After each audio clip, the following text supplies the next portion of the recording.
L'histoire maintenant d'une entreprise qui se bat contre la concurrence et qui réussit à maintenir en France, comme quelques autres, des métiers d'art liés à la décoration. Elles sont encore nombreuses au salon Maison et Objets qui a lieu en ce moment à Villepinte.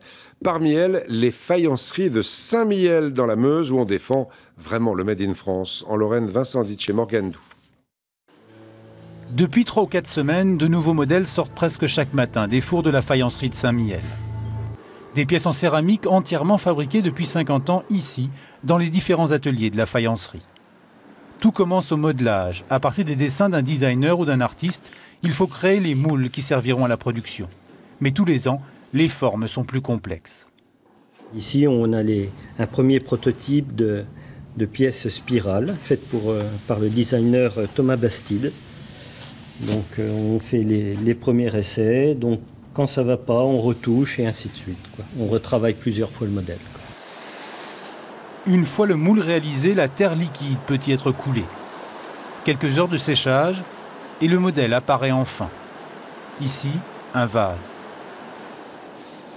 Il faut alors le rachever, c'est-à-dire poncer et nettoyer toutes les impuretés avant de pouvoir le passer une première fois au four pour obtenir un biscuit. Les cuissons sont effectuées à 1060, 1080 degrés, 5 bonnes heures. Le résultat final, c'est ceci. La matière est... Et après, ça part à l'émaillage. L'émail, un mélange de minéraux qui va recouvrir le biscuit. Il permettra à la pièce d'être brillante ou mate, transparente ou opaque, et teintée de colorants naturels dosés au gramme près pour obtenir des centaines de couleurs différentes.